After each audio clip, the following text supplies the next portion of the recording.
Zava-nisy teny Mahamasina teny Dôly ireny rehetra ireny mbola anisan'ny nahafaly ny mpijery ireny zava-nisy ireny ao anatin'ny fialamboly daholo moa zany rehetra zany. Ya, hanatra ho an'ny rehetra ihany koa angamba ireny hoe rehefa miarakantsika dia mahavita zavatra ary ny fahafinaretan'ny mpijery sy ny reny angamba no azo atao hoe vahoaka nono reny no hita tokoa tamin'ity androany ity. Zay ny mikasika an'iny mbola hijanonantsika ny eo amin'ny lafin'ny baolina kitra kisaka kely hoe ny sabotsy namehana eny tsika tonga nijery fotony amin'ny fanatsarana atao mialohan'ny hianokanana azy amin'ny fomba ofisialy amin'ny fahinambin'ny folo volana marsa ho avy izao ny kianja RC Rafandina eny sabotsy namehana eny zany ny tompona andraikitry ny Ligna Analamanga.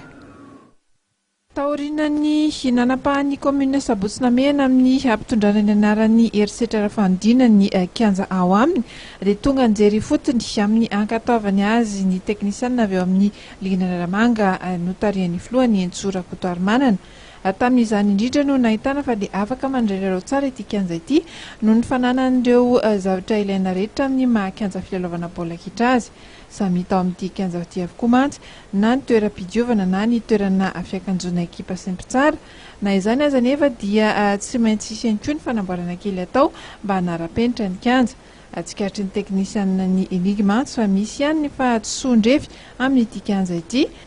Nanoloana izany dia nanaiky ny anaovana izany fanamboarana izany ny ben'ny tanàna Sabotsy Namehana avitra Andriamosa noho ny fahatsapany lanjan'ity kianja ity ho an'ny commune Zetantanany. Ka ny androany izay idina ny Ligna Analamanga anamarinana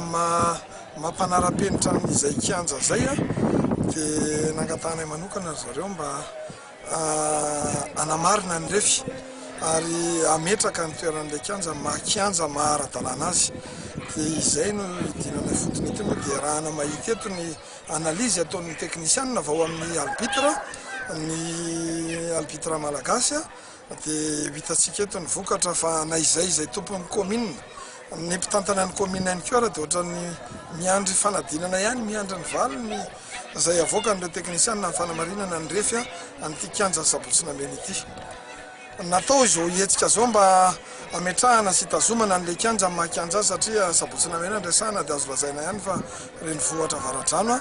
ampiasaina sekoly fitopolo isa établissement public na privé akoatra amin'ny fokotany akoatra ny commune manodidina ity kianja ity noho izany tokony apetraka amin'ny toerana ny kianja mba ahafahana manabe ny tanora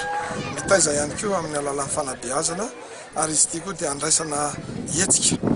na famorim-bahoaka izany na lanonana ara-panjakana.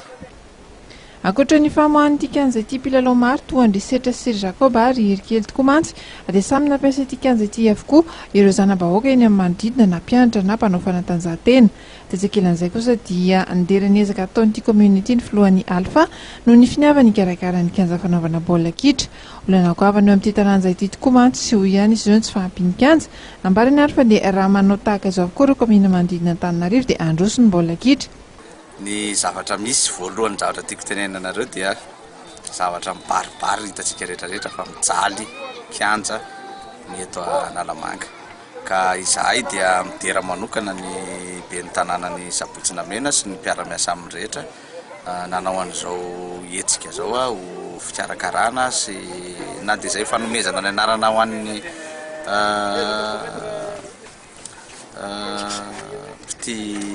ny mpilalao zay arany dia efa zava-dehibe ho an'ny baolina kitra zany eto Antananarivo ka deraina manokana izy zany amin'izao zavatra ataon'izao satria raha jineniko anareo marina mihitsy fa ekipa D1 ao Analamanga zao no mitaraina fa amin'ny piste no manao entraînement Antananarivo ka raha maromaro no ben'ny tanàna tahaka izao ahafahan'ny ligue sy ny section miara-miasa zany satria zay tao zao dia efa miteny anareo fa ao aorianan'ny homologation ity terrain ity zany no andeha ny fifaninanana eo amin'ny vehivavy sy ny jeune ho an'ny Ligna Analamanga izay mbola isaorana manokana ny commune ihany zay zavatra izay amin'ny fiara-miasa. Fantatra tamin'izany ihany koa fa dia atao eo amin'ity kianja ity avokoa ny lalao rehetra ao amin'ny sokajy vehivavy eto Analamanga. Tsy ahivina fa ny 29 Mars izao notokanana amin'ny fomba ofisialy izany fanovana ny anaran'ny kianja izany. Ho avy manokana anatrika izany avy Atsilahany eo ary IRC Trarafandina amin'izany indrindra ihany koa dia isy ny lalao iketroan'ny ekipan'ny commune Sabotsy Namehana amin'ny mpilalaon'ny Club M sy ny Dynamo de Vima fahiny.